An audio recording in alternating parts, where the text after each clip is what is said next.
Hello there, Eagles fans, and welcome back to our Eagles Therapy Podcast. I'm Basil. And I'm Baz. And we are recording Sunday, November 10th, 2024. Happy day. Oh, Eagles beat the Cowboys. can't be any better. Just in case you missed it, if you weren't watching. Can't be any better. Eagles beat the Cowboys. It was a good day for us. How you feeling, Dad? You win by, 28 points? Yep. Just beat them down, ended their season, made Cooper Rush look the quarterback we kind of was hoping he would be. He's 5-1 in the league, and everybody jumped on his back. The one loss against Philly. Yep. He's terrible. He's done. I know. They cooked him. It's awesome. I couldn't be happier. It was great to see. Zeke is done. It's just wonderful. It's wonderful. You are correct. It's nice because it puts to bed a horrible season for the Cowboys. Yeah. It's funny because I know a lot of people are going to mention Dak didn't play and everything. Doesn't matter. They were horrible with Dak. They're just as bad without him. It's great to see. It's a wonderful day for us here. I know for all Eagles fans watching, it's a wonderful day for you. Yeah. And if you're a Cowboys fan watching, I don't know why you are, but it's a horrible day for Eagles you. defense is so legit right now. It's not even funny. Cooper DeJean, Quinyon Mitchell, Carter. Yep. I could go on and on. Even Huff had a sack today. I know. Sack fumble. Let's go ahead and get into the game then. So, like we mentioned, Eagles defeat the Cowboys 34-6. We get to win our first game in Dallas or in Arlington since 2017. In your lifetime? No, Jesus. Since 2017, it makes the since 1999 record. I should start just doing it 2000s, but since 1999, we're 27-26. Yes. So hopefully later this season we can kind of go for a sweep, start to build up wins and everything and stack them so we can kind of get the better record against them over the time. But it's funny. Ron Jaworski. I'm going to ask you this. Ron Jaworski, famous Hall of Fame Eagles quarterback, he said on the postgame show. He said the Eagles-Cowboys rivalry of the 90s and the 2000s, that Eagles rivalry, Cowboys rivalry, it's done for the next 3 years is what he said. He said that. It's done for the next 3 years, he said. He said this team is going to be way better, and they are set back. They are not going to be able to catch the Eagles. Yeah. I'm not sure if I'm all the way there yet, but what did you think? What do you think about that? Yeah, just the way they played him today, you could see the look on the players' faces. They still have Parsons, who's still great. Oh, still amazing. They made CeeDee Lamb look like he was in high school. It was really unbelievable. And this is a guy who's been in the league, 5-6 years. I know he's playing with his quarterback, but our defense just smothered him. Yeah. He had 10 targets, caught 6 for 21 yards. It was just amazing. It was wonderful. It was great to see. Everything about them. It was just nice to end their season where we ended it. It was beautiful. Absolutely. So let's go into the good, the bad, and the hurts. Let's start with the bad first because there's a lot more good. Yeah. So we'll start with the bad first. Frustrating to see another slow start on offense. I don't know. I don't like to be the person who blames elements. I don't know how much the factor of the sun played into it. Obviously, CD wasn't able to catch a touchdown because of it, and it just seemed like Hurts was just getting blinded and really was taking all these sacks and holding on to the ball because he couldn't see anything. And it's funny because once we were on either side of the sun, we were fine. Yeah. Once we were in the beam, that 45, 50-yard area, it was shutting down. One exception to that being the interception that was thrown, but we'll talk about that in the Hurts section. But slow start on offense, kind of frustrating. Yeah, it was. The beginning of the game, we were kind of slow. Then we got the fumble, the short field, and we scored a touchdown, which was wonderful. We took it down there. Complimentary football. Excellent. You got to do that. You have to score then. Then it was kind of slow again. I know you're feeling things out and everything, but I was very upset when we had that pick in the end zone. I just thought right there, first and 10 at the 12. My next bad is the play calling. I'll let you take it. No. First and 10 on the 12-yard line. We throw a pass. Why you've got a top 3 running back in the league. You're playing against the worst or second worst rushing defense. Take it. Just run it once and see what happens. Yeah. Let's see what happens. If he had lost 2 yards, I'm fine with the pass. But throwing it on first down at the 12-yard line against a team that you hadn't won there in 5, 6, whatever years it was. You knew they were down. You knew they were down to their backup quarterback. What are you doing throwing the ball and giving them a little inkling of life? It's just bad play calling. I don't know. Run the ball once. Yeah. Oh, my goodness. Like you said, they're epically bad run defense. Oh, absolutely. We have the offensive line, ding, dang, whatever, doesn't matter. We're still a great running team. What are you doing? It was that was really hard to take. But that's all I have on the bad. So let's go to the good. The good number one. No, there was another bad. Oh, I'm sorry. Go ahead. No, the kickoff that we kicked the Turpin. The one that was annoying. In the NFL you should not be kicking to. Again, to give them a little bit of life. Why would you want to give a team life? Yeah, it's weird. I called you. Kick it out of bounds, for God's sakes. Yeah. This guy can take them back, and we know that. Yeah. Why would you test fate? Okay, I understand. You're up 28-6 or something. Then you could kick it, but not early in the game and give them life. Yeah. Doesn't make sense. It was a bad choice. It's a coaching blunder somewhere. Yeah, you're right. It's a bad choice. I hate that. And Cavante Turpin, give him his flowers. He's the best returner in the league. Yeah. So why would you give him the chance to return it? I don't understand. Kick it out of the end zone. Back to why isn't Jake Elliott doing kickoffs? Braden Mann in the second half, he didn't allow a single kick return. He was kicking out of the end zone or to the back of the end zone. I don't know if Turpin was told, hey, stop returning it or something. Right. No, it was very weird. I don't understand the decision. Why would you do it in that situation? Yeah. You just scored, right? I think maybe we scored 14. I forget where we were. I think 7. But why are you kicking it? Just kick it in the end zone. Give it to a team that you're pretty sure cannot run the ball. They ran okay early because they can't pass the ball. It just doesn't make sense. This is how good coaches are good. Yeah. When good coaches are good, that doesn't happen. And that was after the fumble. We had just scored a touchdown. We kicked it off to them. They return it 47 yards, and then they kick a field goal on that drive. So it's 7-6, and 7-3. But you gave them the first chance to have a I know. After they fumbled the ball in that first drive, you're right there. That was already 1 or 2 kicks to the stomach. Why would you give them a chance? So now let's go into the good. So more good than bad. Lots of good. The number one good. 34-6. Like we said, domination across the board. Slow in the first quarter. Second half, we kind of, or second quarter, we did pretty well. And then after that, it was over when it was 21-6. I mean, it felt like it for me. About what? I lost any anxiety when it was 21-6. I was 8 minutes in the third quarter after. Yeah. I know they drove really, really well in the third quarter. And, you knew once they scored, it was pretty much. I mean, at that point, I think Cooper Rush had thrown the ball for maybe 21 yards. They ran 50, 60 in the first half. It was pretty good. I'm not sure exactly, but they were running the ball pretty good. They did pretty good in the first half. I was surprised. And then we knew they have a pretty decent back. Of course, just giving them the chance with the Elliott fumble in the end zone came after a turnover that we had, which was something else we could talk about. But they had 68 yards in the first half running.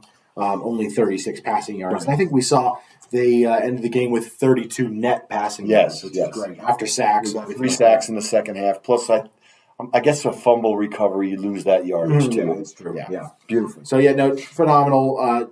Defense gets 5 turnovers. They hold the Dallas Stars. I guess I shouldn't say stars, but, CeeDee Lamb. And I would consider Jake Ferguson up there.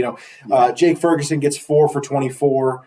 With a fumble, and he had 5 targets, and then CeeDee Lamb 6 receptions, 21 yards, and with 10 targets. So 10 targets, 21 yards. You get 2.1 yards per target. They held him. They held him good. It just shows you the DBs we've been talking about with the young corner, or whatever one you want to call them, the slot. Just they make tackles now. It's just unbelievable. Cooper DeJean, unbelievable. Quinton Mitchell, unbelievable. Yeah. They throw the out pass to CD, who usually turns it for 10 or 15 yards. He gets 3 and he's stuck. Yeah. Stuck in the ground like he's playing in sand. It was wonderful. Yeah, Nakobe Dean, Zach Bond. The list wouldn't end if we kept talking about had that great tackle. Yeah, Nakobe had the great tackle. Yes. It feels like ever since Tampa Bay, when he had 35 missed tackles, he has not missed one. And he probably has, but it just feels like, man, he is grabbing on for dear life. Yes. Same with Zach Bond. He just is all over the field, making picks last week, forcing fumbles this week, recovering fumbles, 2 forced fumbles, 1 fumble recovered we see here, 1 tackle for loss, and 8 total combined tackles for him. I mean, he was great.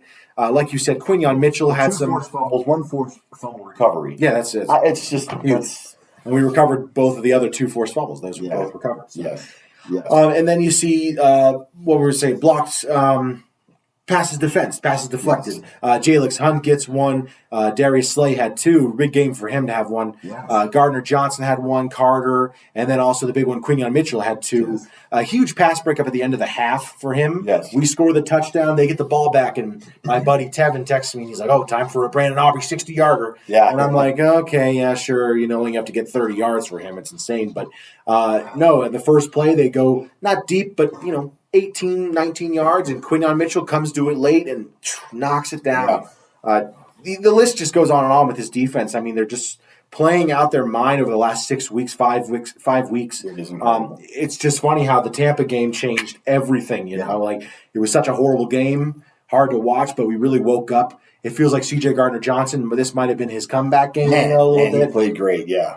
He's got 2 picks in the last 3 games now. Was in on that forced fumble. Well, I think. Yeah, forced the fumble for hit him. I think Ball knocked it out, but he was the first one on there. And he is really good at that too, where he can fill. He's almost like a linebacker that comes flying up and can make some tackles because he hits hard. He hits hard at the line. He does. He hits hard at the point of attack, and it's good.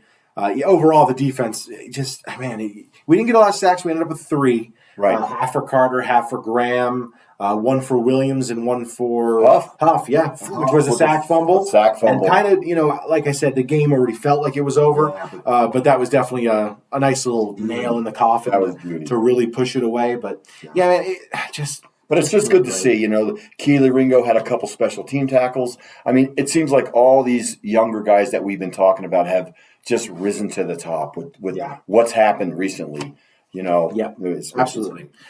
Next, good. A.J. Brown, it's funny. It can't be stated enough how good this guy is. He had 109 yards on 5 catches, long of 44.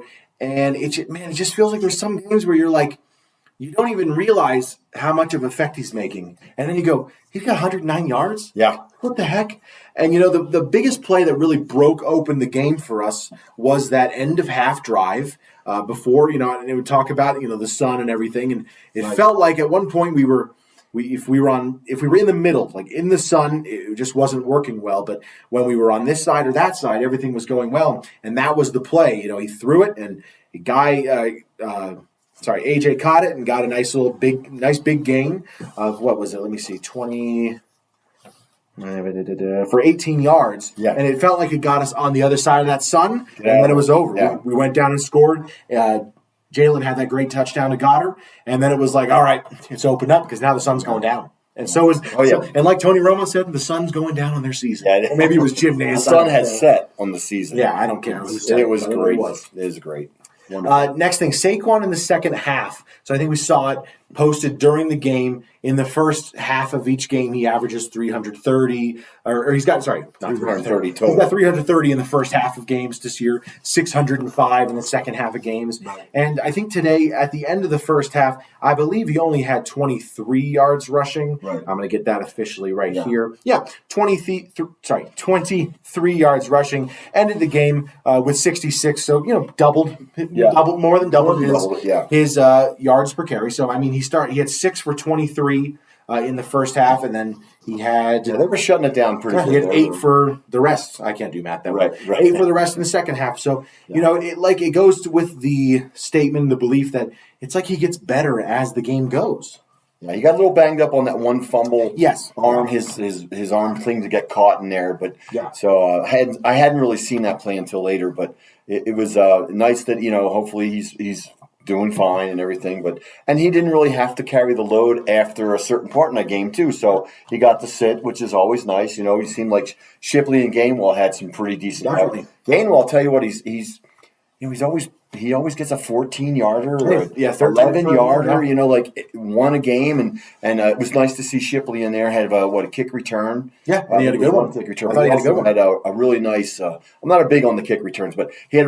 It's just get him involved. He had a 32-yard kick return. That's pretty sweet. He had two for 64, and one was 32, so both were 32. That's 2 32-yard kick returns. That's better field position than the third. He to run a couple runs. I don't know what he finished with. He finished with 9 for 34. Not an incredible average. Long of 8, I think. Long of 9, and that was a big one. That's that's a first down almost. Absolutely.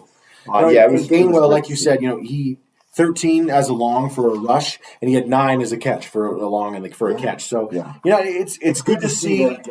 Jakes, there we go. Yeah. Now it's good to see them contributing in big moments. You know, we can't always have it be.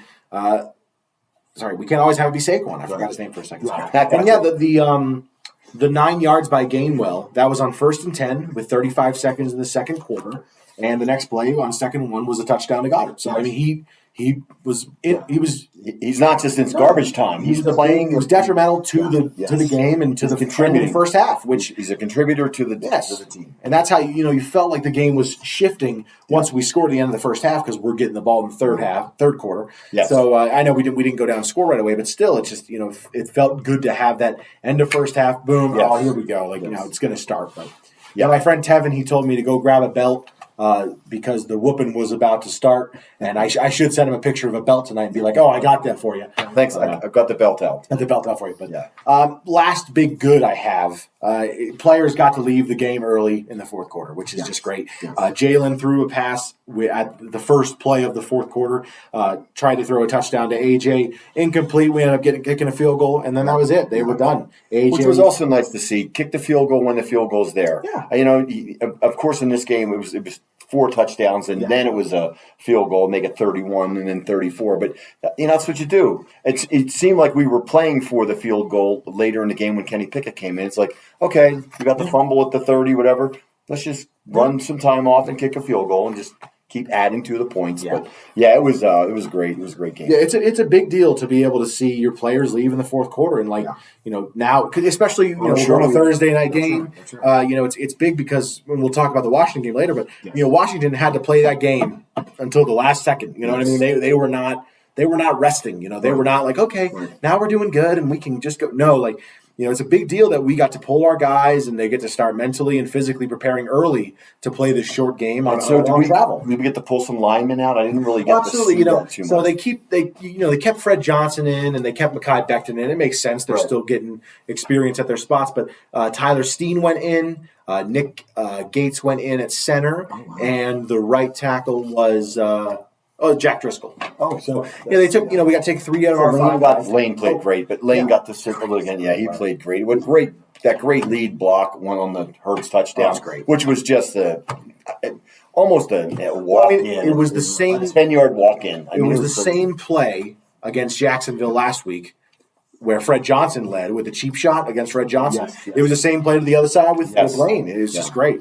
Johnson & Johnson, a family company. It was nice to see, and of course, luckily, there was no low blow on Lane or anything like that. But it was a fake to Barkley, and it fooled me even. And all of a sudden, he just walked right in. The hole was wide open. It was great. It was really nice to see. Yeah. So let's get into the hurts. So we got through the good. Let's get into the hurts, which still has some good in it. 2 bads to start. The slow start. You could attribute it to the offense, slow start and everything like that. He ended the game with 14 to 20 for 202 yards, 2 passing touchdowns, 2 rushing touchdowns, I believe, right? Yeah, 2 rushing touchdowns. Yeah, 2 rushing touchdowns, an interception and a fumble. So 4 touchdowns, 2 turnovers. So not his best game of the season, but still pretty darn good. Yeah. You take the good with the bad. But as of late, the bad is not really there that much. In this game, I thought early he was taking some really bad sacks, and I was starting to get really mad. And come on, man, that's also protecting the ball.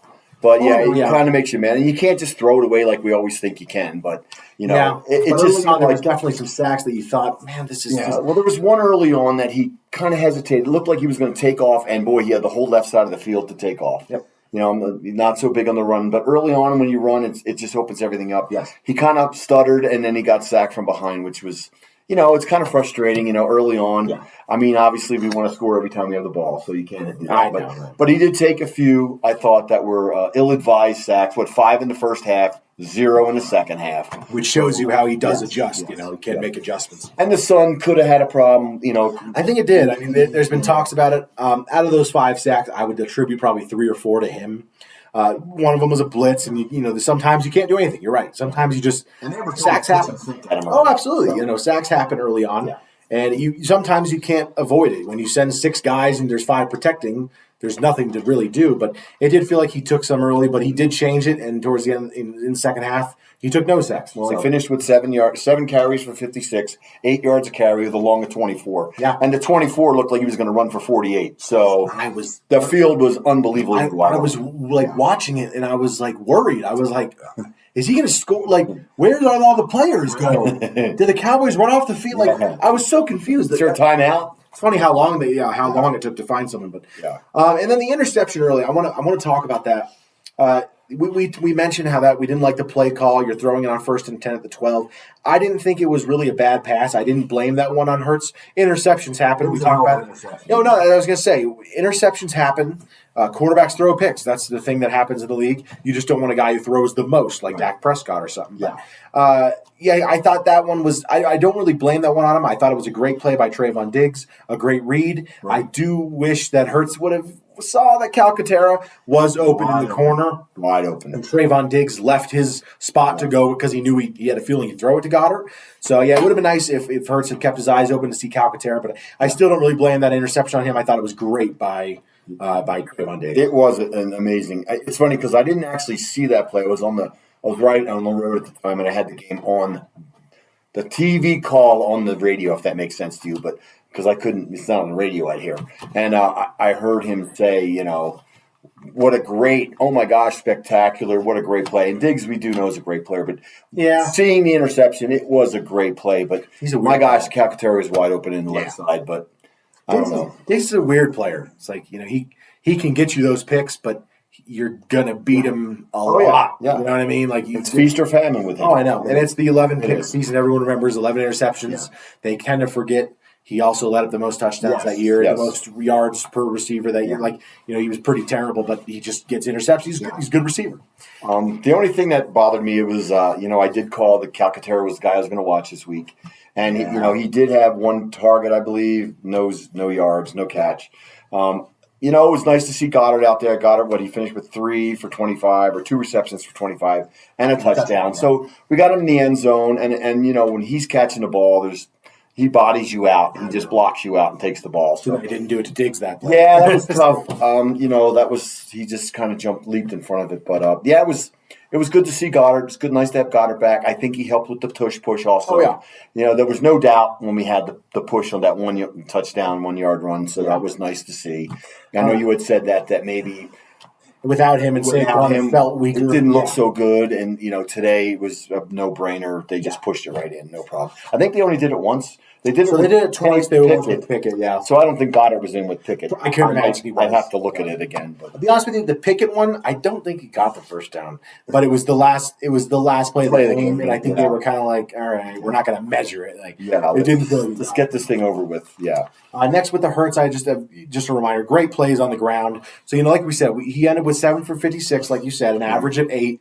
So he had 1 kneel down to end the half. Right. So that's take away a rush. So that's 6 rushes for 57 yards, and then take away 1 tush push. That gets you down to 5 rushes for 55 yards. Right. So aside from a tush push and a kneel down, he had 5 rushes for 55 yards. Approximate. So 11 yards per carry, 24 long, 2 touchdowns again. I mean, this is unbelievable that he just keeps scoring. And it's great to see, it wasn't just the tush push. He's scoring from the 10-yard line. Yeah, and it was, like I say, untouched. Yeah. I mean, he did run over somebody, but at the 1 yard basically line. It was kind of a slow motion almost. It was like the defender was like, yeah. And then last thing I want to mention about Hurts, what we kind of talk about on the season, even when he's playing, bad or good, whenever he's playing, the deep ball. His deep ball is unbelievable. It's beautiful. I mean, it's so weird, and we talked about it. I posted it on the Facebook. Why can't Hurts throw the ball 10 yards, but he can throw 70? Yeah. And it's true. He throws that deep ball. A.J. Brown had a 44-yard for a long. Yes. And it was just perfect. It was right there. Perfect. And it stinks because the defender could not do anything. Yeah. Even if he grabbed his helmet, it wouldn't have mattered. It stinks because he would have had another one. Would have had one earlier to Devontae that would have been a touchdown, but there was a holding on Dallas. Yes. And it was frustrating because if he had gotten around that guy, it was a touchdown. It would have been perfect. And Devontae only finished with 2 catches for 14 yards, but he did throw to him deep at one, and it looked like, he almost caught it, even though the defender was not even turned around, in his face, and of course AJ had one too. Do the defensive backs have to turn around at all anymore? Do they call pass interference down in Dallas anymore? I don't know. I have no idea. It's so strange. It was weird. The guy did not even try to turn around, and basically it was the same guy both times. Okay, I just want to say that. Well, then AJ, his face got hit. His face mask got hit. Yeah, he didn't turn around. And you're like, I'm watching this, but anyway, it's just weird. Doesn't matter. Bottom line for this game: 7-2. We're on a 5-game win streak. It's too bad Dallas didn't lose to Pittsburgh because they'd be on a 5-game losing streak. They're only on a 4-game losing streak, but on a 4-game losing streak, which is good. And we're on the 5-game win streak, which we'll see tonight. The Lions are kind of having a tough time. It's 23-23 with a minute left in the fourth, so we'll see what happens there. But we're on a 5-game winning streak. Could be the longest in the NFL after tonight. Yeah. And we're going into a big divisional game on Thursday against the Commanders, man. They looked okay the last 2 weeks. They looked good today. They ended up losing last week. Was it last week with the Bears game? 2 weeks ago was the Bears. Okay. Last week, who did they beat last week? As well. Or no, they beat the Giants last week, I think. Close game, 27-22, something. Yeah, 27-22. I felt like that game got close at the end. It was kind of like some of those Dallas games where they were getting beat, and then they come back, and it's like the NFL's like, hey, we're losing ratings. Let's get it up. Let's pick it up. Which they couldn't do today. No.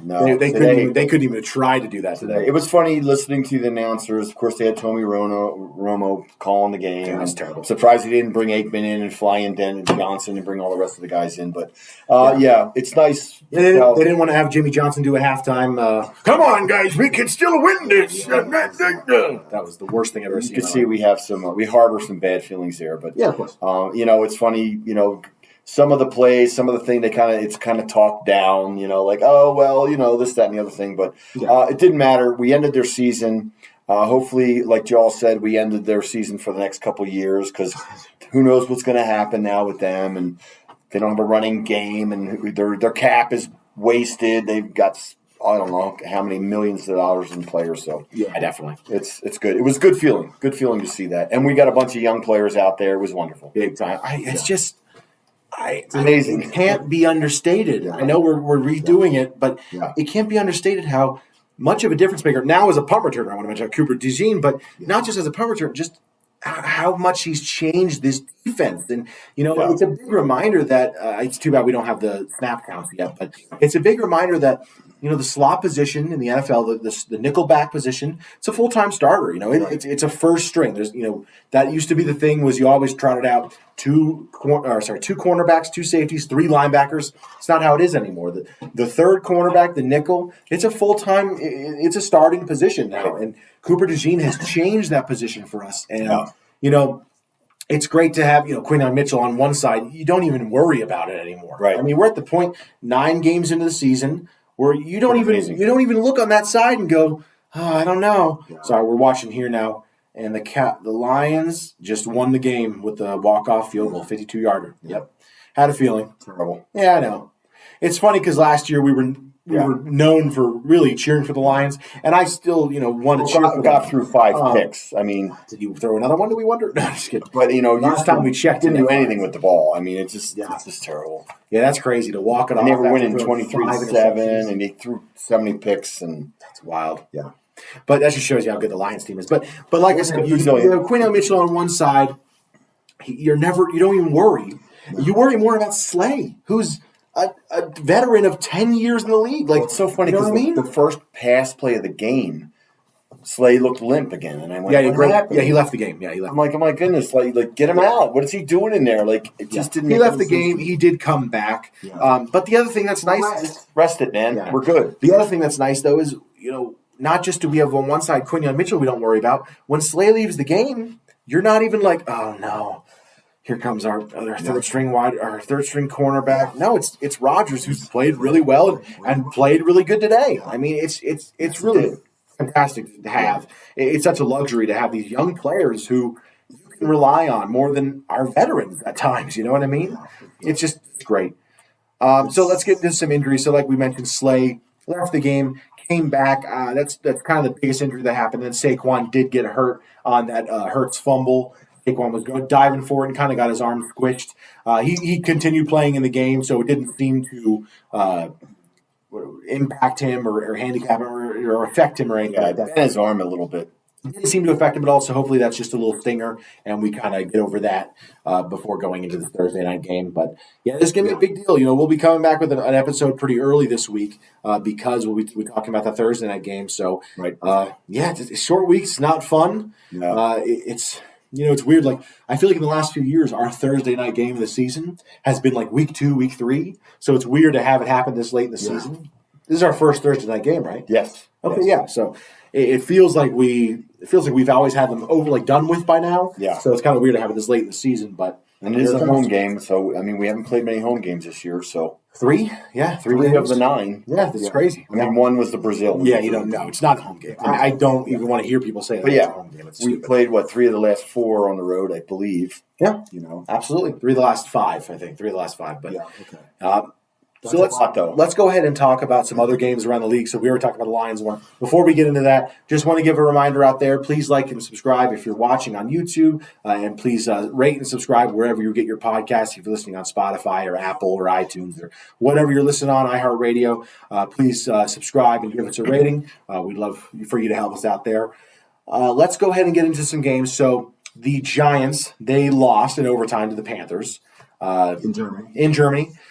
Kind of a boring game in the first half, and then it became pretty interesting. The Panthers were up 17-7, I believe, and then it became pretty interesting. I watched the whole game, woke up pretty early to watch it, and it was actually pretty entertaining. I was kind of excited when it went to overtime, and then the Giants fumbled right away. It was a complete opposite of that Chiefs game last week in overtime. But yeah, the Giants, it's one of those things. Right now they are projected on this pace, they would have the number 1 overall pick. So you do want them to win some games. We don't want them to have the best pick in the world.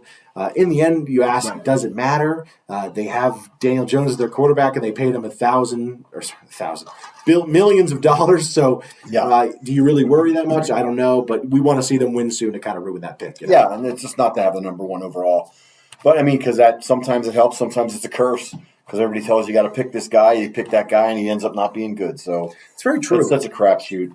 That's very true. I mean, speaking of first overall picks, Jadeveon Clowney, he plays on the Panthers, and he's brought his career kind of up a bit, but it still feels like he'll always be somewhat of a bust. You know what I mean? Right. So it's hard, that first overall pick, and there's a lot of pressure to it. Bryce Young, I should have just mentioned him. I don't know why I mentioned Clowney. Bryce Young, who had a pretty good game today. They got Chuba Hubbard, that running back, who's great. I have one of my fantasy leagues. He's amazing. But yeah, it's good to see the Panthers kind of pick it up a little bit, but need to see the Giants get some wins down the field or down the length. Hopefully they beat the Cowboys this year. That'd be nice. I feel like they haven't beat the Cowboys in 20 years. It's been a while. Well, Barkley today was his first win ever against them. So sad. And he was 0-10 coming into the game. So really? Oh yeah, that's sad. Yeah, 5 seasons he's never won. So that's sad. That means the Giants haven't won 5, at least 5 seasons. Yes, at least haven't won a game against them. Wow, that's insane. He's 1-10 now, buddy. Yep. That's good. Next game, the Niners, they defeated the Buccaneers in Tampa Bay, 23-20. This one was a bummer. Kind of came down to the line. 3 missed field goals by the Niners. Yes. And then, of course, he makes the game winner. That's how it always works. Yeah. Bummer to see. Did you see that Debo he choked his long snapper? And then he hit the kicker in the head. So hopefully a little trouble in paradise there. We'll see a fine from him. It'd be nice to see if the infrastructure of leadership crumbled from that. They got McCaffrey back, but he didn't really run that much or that well today. I don't know. He ended up having some great catches and stuff, but I don't know what he finished with. 13 for 39, just 3 as an average. As a receiver, he did do great, 6 for 68. That's the average of 11.3 per catch. But it was funny, watching that game, the Tampa Bay's defense, I don't know what they're doing, but it seemed to me like every time they dropped back to pass, there was a wide receiver wide open. Yep, you're right. Somewhere. It did feel like that. It was, which is wild that they only got 23 points, but that's because they missed 3 field goals. But and they had some troubles too. They should have been put away. Tampa Bay had a shot, but next one, the Saints beat the Falcons. This was good. This was in New Orleans. Nice to see the Falcons lose. Kind of good. We're still mad. We're still pretty upset about the Falcons game ending the way it did and everything. So we really.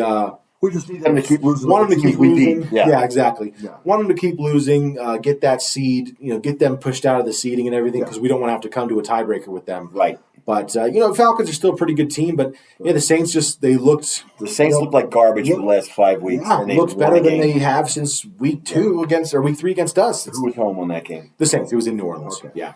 But yeah, they looked decent. Yeah. I mean, they didn't look awful. Next one is the worst game of the day. The Chiefs and the Broncos. Oh, my goodness gracious. It's one of those things where, you talk about – it's kind of like with the Lions winning the game. They were down 23-7. Their quarterback throws 5 interceptions, and they still win. There's a magic to it. There's a dark magic somewhere in there. There's inevitability. You know what I mean? It's inevitable.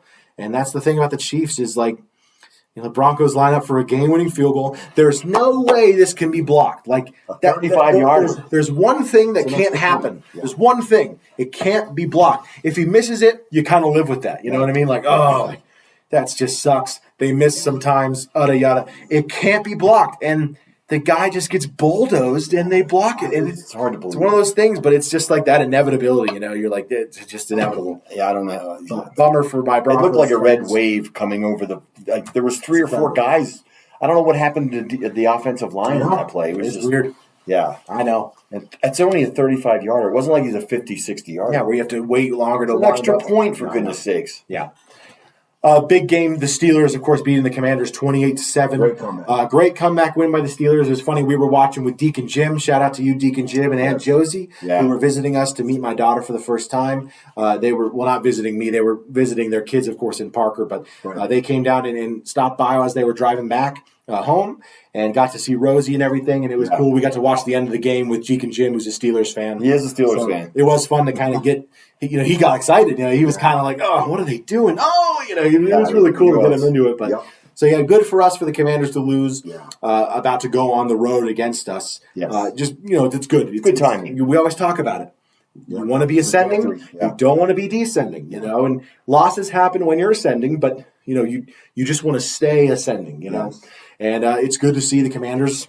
Yeah. Maybe they're descending. I don't know. They won a game they shouldn't have won, and they lost the game maybe they shouldn't have lost today. But there was a lot of Pittsburgh fumbled at the 1-yard line at one point. That was great. That was so. There was a few plays that Pittsburgh didn't make that they could have, but they're a pretty resilient team too. They got a good defense, a really good defense. Yes.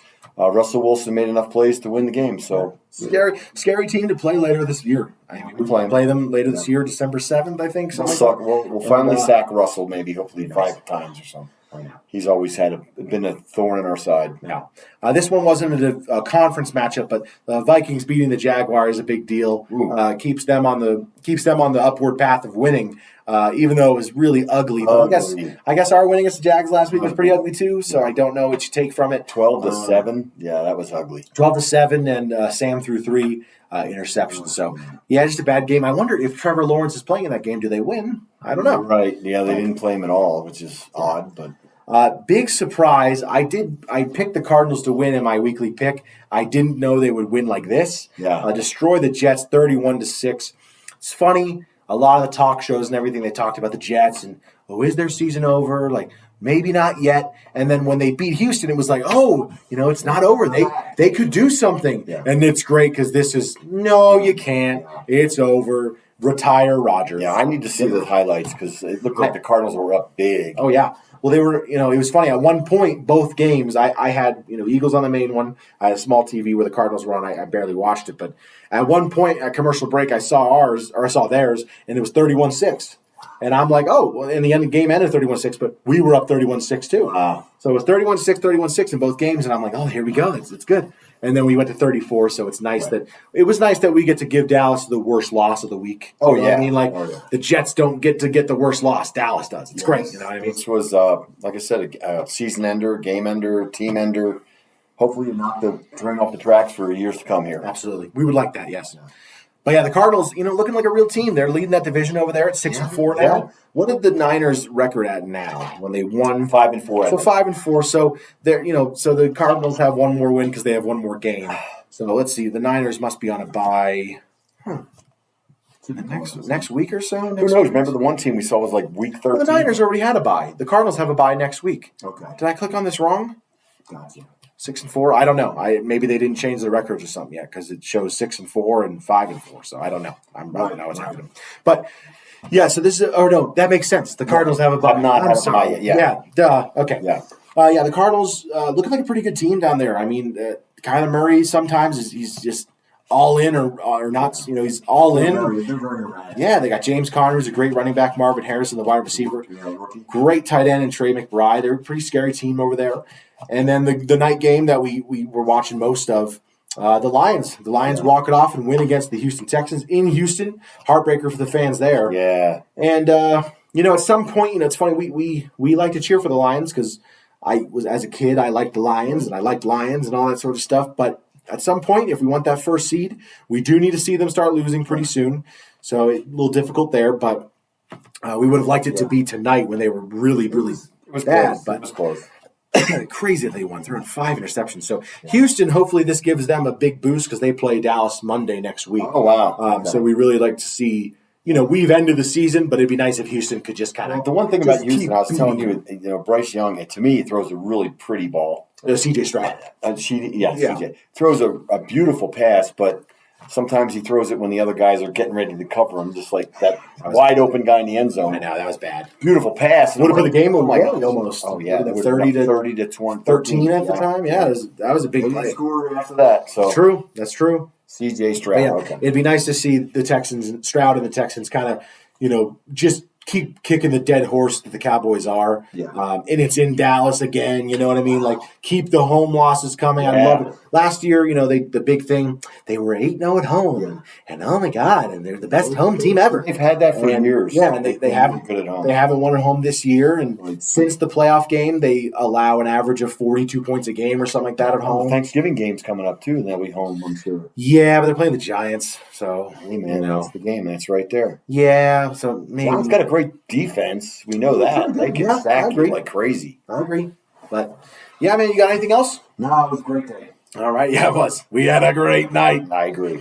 All righty, well, we'll be back for you guys on an episode probably on Wednesday to talk about the Eagles and the Commanders coming up. But until then, you can follow us on Facebook, Instagram, or TikTok. If you like our Eagles Therapy podcast, do us a favor, rate and subscribe wherever you get your podcasts or wherever you're listening. If you're watching on YouTube, please like and subscribe and comment down below.